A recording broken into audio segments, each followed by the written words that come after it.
अस्सलाम वालेकुम नाज़रीन, मैं हूं मंसूर अली खान। अपने डेली चैनल के ऊपर आपको खुशामदीद कहेंगे। पिछले 12 घंटे की आमतीन खबरों के साथ एक दफ़ा फिर आपके सामने हाजिर। आपसे दरख्वास्त, चैनल को सब्सक्राइब करना मत भूलिए, बेल आइकन प्रेस कीजिए। अगर आपको हमारी वीडियो पसंद आए उसे लाइक और शेयर ज़रूर कीजिएगा। पिछले वीलॉग के अंदर हमने आपके साथ डिटेल्स जो हैं वो शेयर की थी कि जनाब चीज़ें जो हैं वो गड़बड़ हो रही हैं और अच्छे इंडिकेशंस नहीं आ रहे, और आखिर वही हुआ है जिसका डर था।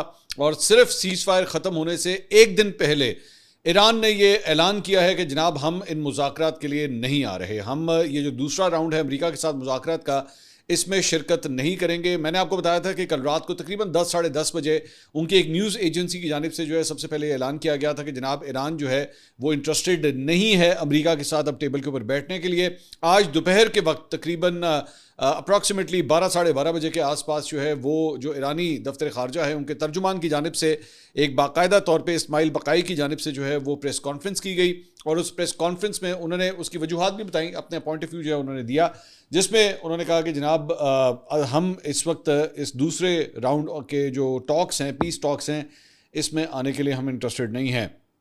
अब उन्होंने क्या कहा है वो मैं समराइज करके आपके सामने बता देता हूं। उन्होंने कहा अमेरिका ने सीज़ फायर की खिलाफ वर्जी की है। अब ये वही बेसिकली सीज़ फायर की खिलाफ वर्जी है जो एक ईरानी ऑयल टैंकर जो है जिसको निशाना बनाया गया था। कल रात को डोनाल्ड ट्रंप ने इसके ऊपर ट्वीट किया था, और ट्वीट करके उन्होंने कहा था कि उन्होंने खुद ये बताया था कि जनाब हमने एक्चुअली इस ऑयल टैंकर को जो है हमने टारगेट किया है, और अपनी एक जो वहाँ पे उनकी जो बहरिया का एक जहाज़ है उसके ज़रिए निशाना बनाया गया है, और उनका जो इंजन रूम था उसको हिट किया गया। ईरानी जो वेसल था उसके इंजन को जो है वो हिट किया गया। अच्छा, ये जो वाक़या है जो अब तक की इतलात के मुताबिक जो डिटेल सामने आ रही है लोकेशंस के लिहाज से, ये ईरान और पाकिस्तान के बॉर्डर के पास का एरिया है जहाँ पे बताया जा रहा है कि एक्चुअली ये कार्रवाई हुई है। और इवन मतलब वो खुद भी अमेरिकन भी कह रहे हैं कि जनाब अरेबियन सी के अंदर जो है ये कार्रवाई हुई है जहाँ पे ईरानी जहाज़ को जो है वो टारगेट किया गया। अब उसी का नतीजा है जिसकी वजह से ईरान की जानिब से उनके दफ्तर खारजा की जानिब से प्रेस कॉन्फ्रेंस की गई।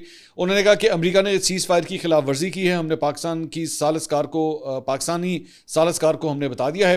अमेरिका ने बहरी नाकाबंदी जारी रखकर जंगबंदी की खिलाफ वर्जी की। अमेरिकी इकदाम से जाहिर होता है कि सफारतकारी में उनकी दिलचस्पी नहीं है।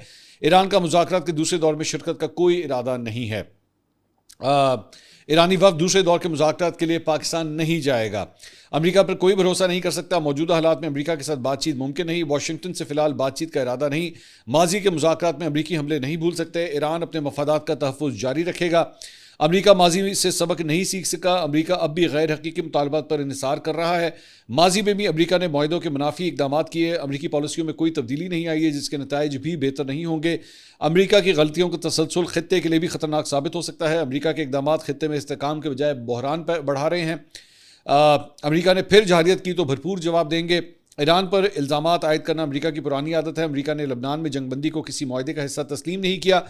लबनान जंगबंदी मुआहदे का हिस्सा था। पाकिस्तानी सालिस को वजाहत दी थी। अमरीकी मुतालबात गैर माकूल हैं। ईरान अपना मौक़िफ़ पहले ही वाज़ेह कर चुका है। अफजुदा यूरेनियम की मुंतकली से मुतल्लिक अमरीकी मीडिया ने बेबुनियाद रिपोर्ट थी। अफजुदा यूरेनियम की मुंतकली से मुतल्लिक तो अमरीका ने बात ही नहीं की थी। अमरीकी मीडिया के मुताबिक अमरीकी मीडिया के ज़रिए मुतज़ाद बयान दे रहा है, जबकि हमने एक ही मौक़िफ़ रखा। हमारी शराइत लॉजिक पर मबनी है और कुछ मीडिया ऐसा दावा कर रहा है जिसका असल से कोई ताल्लुक नहीं।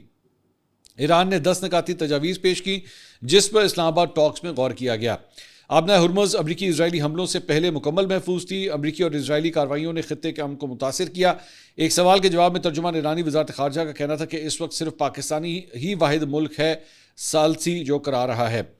हम पुरुमीद नहीं हैं तो मायूस भी नहीं है। सो एक छोटा सा उन्होंने विंडो जो है वो इस सारे मामले का छोड़ा है। अच्छा, अब अगर एक मिनट के लिए आप जरा डेवलपमेंट्स जो उठा के देखें कि ईरान जो है वो एक्चुअली यहाँ तक क्यों पहुँचा है, तो उसकी बहुत बड़ी वजह जो है वो आपको पीछे से थोड़ा सा 4-5 दिन पीछे जो है वो जरा जाना पड़ेगा। जब field marshal Asim Munir actually Iran गए थे और बड़ा लंबा स्टे जो है उनका कई दिन का स्टे जो है वहाँ पर रहा था, और उसके बाद जो गुड न्यूज़ आई थी वो ये थी कि ईरान ने वो आबना हुर्मुज़ जो पिछले कई हफ्तों से बंद थी उसे खोलने का ऐलान कर दिया। लेकिन अनफॉर्चुनेटली तकरीबन सिर्फ 24 घंटे ही गुजरे थे कि आबना हुर्मुज़ को दोबारा इसलिए बंद कर दिया गया कि उन्होंने कहा कि जनाब अमेरिका ने जो अपनी नेवल ब्लॉकेट है, जो नाकाबंदी की हुई है समुद्रों की अपने बहरी बेड़ों के जरिए, वो अमेरिका ने चूंकि ख़त्म नहीं किया और डोनाल्ड ट्रंप ने ऐलान कर दिया। उन्होंने कहा जी हम नहीं ख़त्म करेंगे। जब उन्होंने कहा कि जी आप नहीं ख़त्म करेंगे तो फिर ठीक है, फिर हम भी आपने हुर्मुज़ जो है वो बंद कर देंगे, और अब यहाँ से जो जहाज़ गुजरेंगे उसके ऊपर फायरिंग भी होगी, और या फिर वो अगर गुजरेंगे तो हमारी इजाज़त से गुजरेंगे। और उसके बाद हमने देखा कि 2 इंडियन जहाज़ों के ऊपर जो है उनके ऊपर भी जो है वो फायर किया गया। जिसका इंडिया ने बाद में प्रोटेस्ट भी किया ईरान के साथ। अब उसके बाद बिलाखिर जो है वो सूरत हाल यहीं तक आनी थी। लेकिन अब कॉन्सिक्वेंटली इस वक्त हो क्या रहा है और क्या होने जा रहा है, ज़रा उसके ऊपर भी जो है वो निगाह डाल लेते हैं। सबसे पहली बात तो ये कि मेरे ख्याल में इस वक्त इस प्रेस कॉन्फ्रेंस के बाद जो है वो डेफिनेटली फ़ोन की घंटियां जो है वो बजना शुरू हो चुकी होंगी तेहरान में, इस्लामाबाद में और वाशिंगटन में, कि जनाब एक पीस प्रोसेस जिसका आगाज़ किया गया था वो डिरेल नहीं होना चाहिए, उसको इसी तरह कंटिन्यू करना चाहिए। I am pretty sure even right now Pakistan के अंदर भी जो है वो पूरी तरह इसको छोड़ा नहीं जाएगा, या ये नहीं कहा जाएगा अच्छा जी जनाब क्योंकि ईरानी वजारत खारजा की जानिब से ये प्रेस कॉन्फ्रेंस कर दी गई है तो ठीक है, द मैटर इज़ क्लोज, चलो जी अपने अपने घर चलें। नो, दिस विल कंटिन्यू, क्योंकि आज सुबह ये खबर भी सामने आई है कि जो वज़ीर दाखिला है मोहसिन नकवी, उनकी अमेरिकन एम्बेसडर से भी जो है जो पाकिस्तान के अंदर एम्बेसडर हैं उनसे एक पूरी मुलाकात हुई है।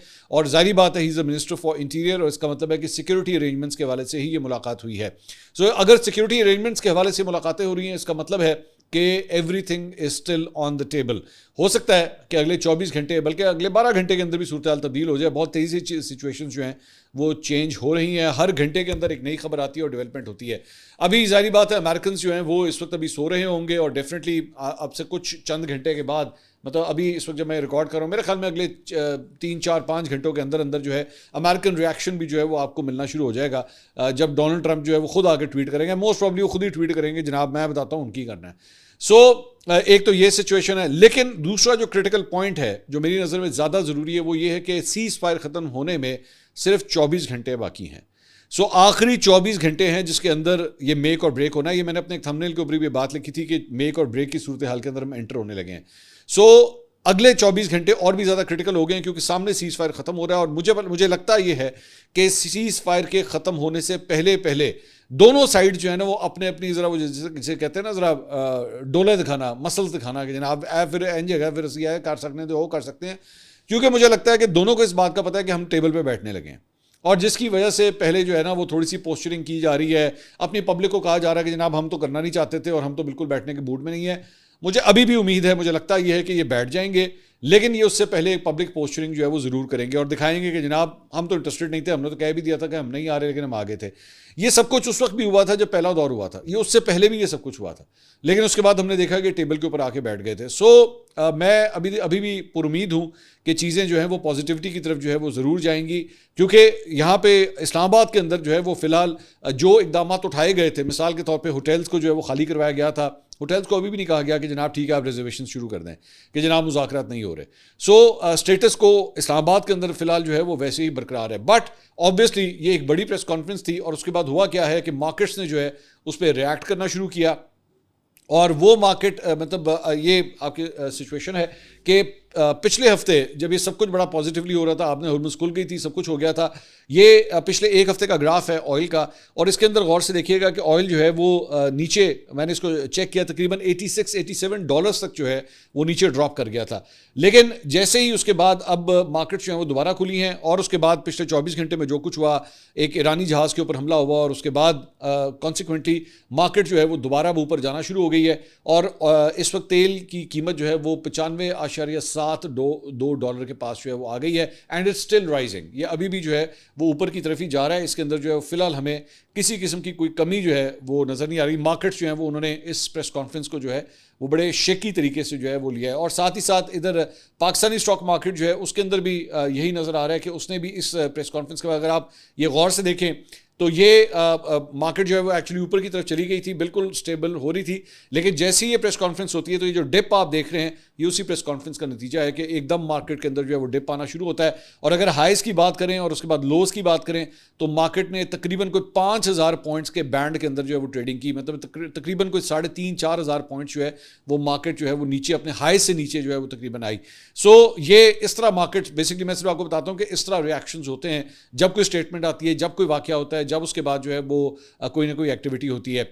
और ये जो कल बेसिकली डेवलपमेंट हुई है उसकी ये फुटेज भी जो है वो सेंटकॉम की जानिब से जो है वो रिलीज़ की गई है कि जनाब, और उसमें उन्होंने ये पूरी तरह बताया कि जनाब ये जो पूरा ऑपरेशन था जिसमें हमने एक ईरानी वेसल को जो है हमने टारगेट किया, उसके अंदर तकरीबन वो कहते हैं जी 6 घंटे तक हम उस जहाज़ को जो है वार्निंग देते रहे कि जनाब ब्लॉकेड है, आप नहीं जा सकते, आप नहीं जा सकते, आप इसको क्रॉस नहीं कर सकते।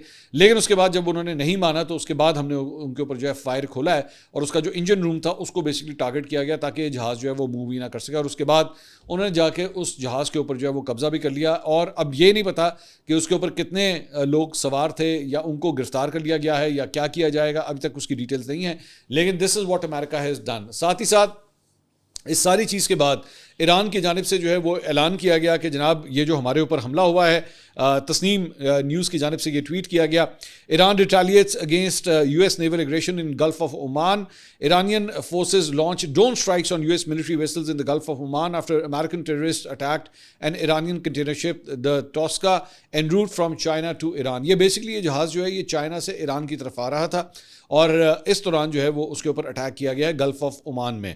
साथ ही साथ उन्होंने कहा कि जनाब हमने ड्रोन स्ट्राइक्स जो हैं वो शुरू कर दी। अब ये नहीं पता ऑब्वियसली जो अगर लैंड हो तो लैंड के अंदर जो है वो लोगों की जानिब से फुटेज वगैरह जो है बना ली जाती है, लेकिन सी के अंदर अगर कोई कार्रवाई होती है तो सिर्फ जो ऑफिशियल फुटेज आती है या सेंटकॉम की जानिब से या ईरानी न्यूज़ मीडिया आउटलेट्स की जानिब से सिर्फ वही दिखाई जा सकती है। सिविलियंस जो है वो ऑब्वियसली नहीं बना सकते कोई फुटेजेस समंदर के अंदर। तो अब वो ईरान जो है वो क्लेम कर रहा है कि जनाब हमने ड्रोन स्ट्राइक्स जो हैं वो शुरू कर दिए हैं अमेरिका के खिलाफ। दोबारा मैं कह रहा हूँ सिर्फ 24 घंटे बाकी हैं जब ये सीज़ फायर ख़त्म हो रहा है। डोनाल्ड ट्रंप ऑलरेडी ऐलान कर चुके हैं कि सीज़ फायर जो है मैं एक्सटेंड नहीं करूँगा। करते हैं कि नहीं करते वो बात की बात है, लेकिन फ़िलहाल चीज़ें जो है वो काफ़ी ज़्यादा इस वक्त जो है वो टेंस हुई हैं और मतलब they are not looking very good. इसके साथ साथ ईरान के ये जो कार्गो जहाज़ जो वेसल जो है वो कब्जे में लिया गया अमेरिका की जानिब से, उसके ऊपर चाइना का रद्द-ए-अमल भी सामने आया है और तर्जुमान चीनी वज़ारत ख़ारजा का कहना है कि जहाज़ को ज़बरदस्ती रोके जाने पर तशवीश का इजहार करते हैं। अमेरिका ईरान मुज़ाकरात मौजूदा सूरत हाल नाजुक मरहले पर है। उम्मीद है मुतल्लिका फ़रीक जंगबंदी माहिदे की पासदारी के लिए ज़िम्मेदाराना अंदाज में काम करेंगे। ईरान अमेरिका के दरमियान मुज़ाकरात में चीन तामीरी किरदार अदा करेगा। बड़ा सटल किस्म का जो है उन्होंने ये बयान दिया है इस सूरत हाल के ऊपर कि जो कुछ भी डेवलपमेंट हुई है हम इसके ऊपर तशवीश का इजहार करते हैं। इसके साथ साथ रॉयटर्स में खबर आई है कि world waits fate of Middle East ceasefire after US seizure Iranian cargo ship. मुख्तलिफ ममालिक ने जो है वो ऑलरेडी अब सोचना शुरू कर दिया कि ये जो अमेरिका ने हरकत की है उसके असरात जो है वो क्या हो सकते हैं। खबर में कहते हैं जी अब ये खदशात बढ़ गए हैं कि अमेरिका और ईरान के दरमियान जंगबंदी बरकरार नहीं रह सकेगी। जब अमेरिका ने कहा कि उसने एक ईरानी कार्गो जहाज़ को जब्त कर लिया है जो उसकी नाकाबंदी तोड़ने की कोशिश कर रहा था, जब ईरान ने जवाबी कार्रवाई का अज़म जाहिर किया, खित्ते में देर पान कायम करने की कोशिशें भी गैर यकीनी सूरत हाल का शिकार नजर आई, क्योंकि ईरान ने कहा कि वो मुज़ाकरात के दूसरे दौर में हिस्सा नहीं लेगा जिसे अमेरिका जंगबंदी के इख्तिताम से कबल मंगल को शुरू करना चाहता था।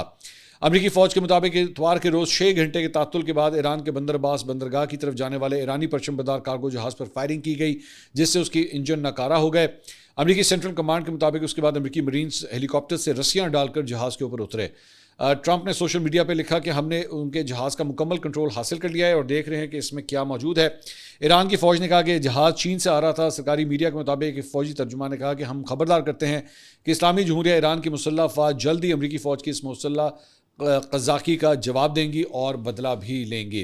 तो ईरान की जानिब से ये बयानात आ रहे हैं कि जनाब हम तो इस सारे मामले का बदला लेंगे, इसको हम इस तरह छोड़ेंगे नहीं। ज़हन में रखिएगा ईरान के अपने अंदर जो है वो अभी जॉन हुसैन साहब मेरे साथ जब कल मौजूद थे एक पॉडकास्ट के अंदर, तो वो भी ये बात बता रहे थे कि ईरान के अंदर जो है बहुत प्रेशर है। एक ग्रुप्स वहाँ पे मौजूद हैं, प्रेशर ग्रुप्स, जो कि इस जंग को शुरू करने के हक़ में है कि जनाब ये सीज़ फायर नहीं होना चाहिए। ईरान का जो है वो समझते हैं अपर हैंड है और जो अमेरिका चाहता था वो अचीव नहीं कर सका। तो जब आप वो नहीं कर सका तो फिर हमें चाहिए कि हम एग्रेसिवली जो है इस चीज़ को मज़ीद आगे लेके जाएं, ताकि क्योंकि प्रॉब्लम जो है वो अमेरिका को हो रही है इस ऑयल ट्रांसपोर्ट की बंदिश से।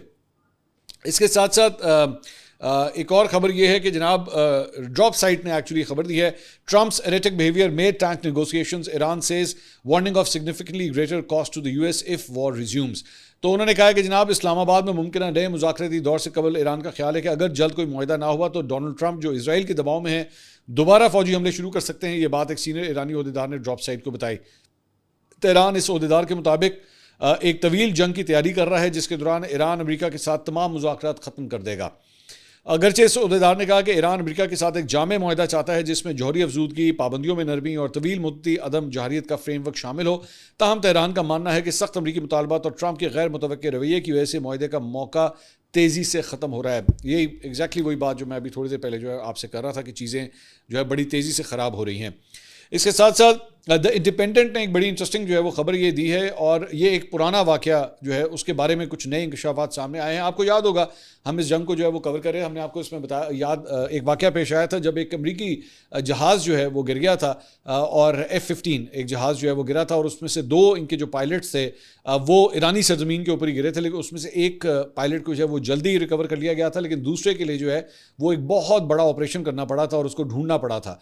तो उस वाक़े के बारे में ये बताया गया कि जनाब जब उस वाक़े के हवाले से जो अमरीकी फ़ौज थी वो प्लानिंग कर रही थी कि उस बंदे को जो है वो रिकवर किस तरह करना है, तो उस कमरे में से ट्रंप को बाहर रखा गया था। उन्होंने कहा भाई तू नहीं इत्थे बैठेगा, तेरे होते हुए जो है ना हम सुकून से काम नहीं कर सकेंगे। मैं ज़रा ये वाक़या आपके साथ शेयर करना चाहूँगा कि जब ट्रंप को एक्चुअली कमरे से बाहर निकाल दिया गया या ही वाज केप्ट आउट, इस तरह कह लें। तो खबर मैं आपको पढ़ता हूँ। रिपोर्ट के मुताबिक जब डोनाल्ड ट्रंप को मालूम हुआ कि 2 अमरीकी पायलट ईरान में लापता हो गए हैं, तो वो घंटों अपने मावरीन पर चीखों पुकार करते रहे और उन्हें सूरत हाल का लम्हा बलम्हा अपडेट्स दिए जाने के दौरान कमरे से बाहर रखा गया।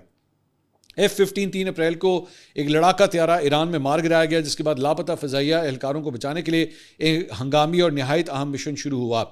एक एहलकार को फौरी तौर पर अमरीकी फोर्सेस ने बचा लिया क्योंकि वो त्यारा गिरने से पहले बाहर निकलने में कामयाब हो गया था। ताहम दूसरा एहलकार 24 घंटों से ज़्यादा वक्त तक दुश्मन के इलाकों में रहा, जिसके बाद उसे बहिफाजत निकाल लिया गया। एक सीनियर ओहदेदार ने बताया कि 1979 के ईरानी यरगमाली बहरान की तस्वीर, जो हालिया तारीख में खारजा पॉलिसी की बड़ी नाकामियों में से एक है, उनके जहन पर हावी थी। अगले 24 घंटों के दौरान ट्रंप के आला तरीन मावरीन, जिनमें नायब सदर जेरी वेंस और व्हाइट हाउस की चीफ ऑफ स्टाफ सूजी वाइल्स शामिल थीं, सिचुएशन रूम में अपडेट्स हासिल करते रहे। रिपोर्ट के मुताबिक ट्रंप इस मीटिंग में शामिल नहीं थे, ताहम उन्हें अहम मौके पर फ़ोन के जरिए आगाह किया जाता रहा। एक सीनियर ओहदेदार के मुताबिक मावरीन ने सदर को कमरे से बाहर रखा क्योंकि उनका ख्याल था कि उनकी बेसब्री मददगार साबित नहीं होगी।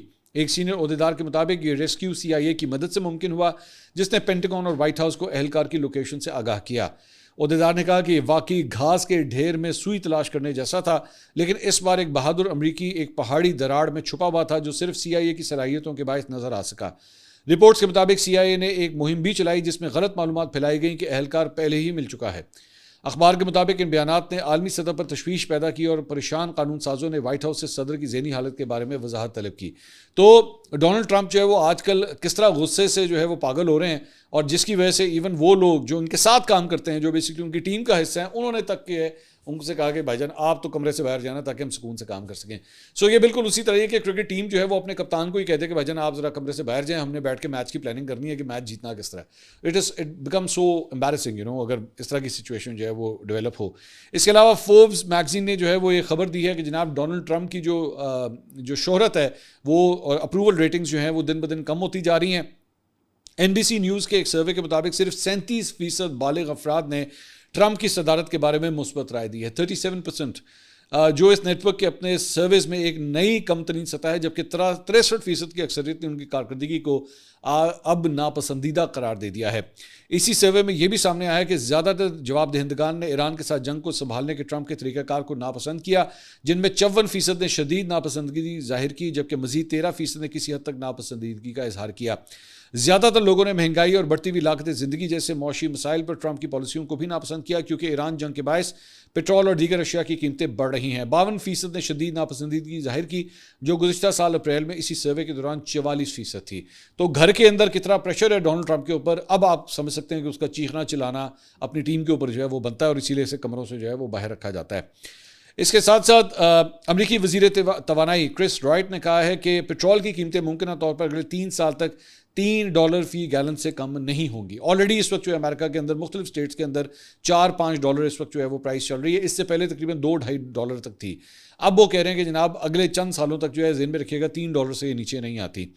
उन्होंने इस इम्कान को रद्द नहीं किया कि हदफ इसी साल के आखिर में भी हासिल हो सकता है। उन्होंने CNN से गुफ्तगू करते हुए कहा, लेकिन कीमतें गालिबन अपनी बुलंद तरीन सतह पर पहुंच चुकी हैं और अब कम होना शुरू होंगी। यकीनन इस तनाज़े के हल के साथ तवानाई की मजमूई कीमतें जो है वो कम हो जाएंगी। ईरान के साथ तनाज़ा शुरू होने के बाद रेगुलर पेट्रोल की कीमतों में फ़ी गैलन $1 से ज़्यादा का इजाफा हो चुका है, जिसकी बड़ी वजह आबना हुर्मुज़ के जरिए आलमी तेल की तरसील में रुकावटें हैं। तो अमेरिका जो है उसे भी इस बात की जो है वो तकलीफ हो रही है। इसके साथ साथ अल जज़ीरा की जानिब से जो है वो ये एक वीडियो सामने आई है, जिसमें कल तेहरान में हुकूमत की हिमायत में जो है बहुत बड़ी तादाद में हजूम जो है वो सड़कों पर निकल आया, और जहाँ हालिया अमरीकी इजरायली फ़िज़ाई हमलों में हज़ारों अफराद की हलाकतों पर शदीद गम व गुस्से का इस क्राउड की जानिब से जो है वो इजहार भी किया गया। और इसी तरह एक और वीडियो भी सामने आई है जिसमें शदीद बारिश के बावजूद सैकड़ों अफराद ने बर्लिन में ईरान के खिलाफ अमरीकी इजरायली जहारियत, गजा पर इजरायली हमलों और लबनान में उसकी जंग और हमले के खिलाफ जो है वो एहतजाज किया है। इसके साथ साथ एक और ख़बर के मुताबिक जनाब शुमाली इसराइल में ये एक वीडियो सामने आई है। शुमाली इसराइल में दुकानें और स्कूल बंद कर दिए गए क्योंकि रिहायशियों ने 16 अप्रैल से नाफिज होने वाली लबनान के साथ 10 रोज़ा जंगबंदी के खिलाफ एहतजाज किया, ये कहते हुए कि कुछ भी हासिल नहीं हुआ। इजरायली हुकाम का कहना है कि कार्रवाइयाँ जारी रह सकती हैं जबकि अफवाज अब भी जनूबी लबनान के अंदर जो हैं वो तैनात हैं। तो ये जनाब अब तक की अपडेट्स थी। अगली वीडियो में आपसे दोबारा मुलाकात होगी। अल्लाह हाफ़िज़।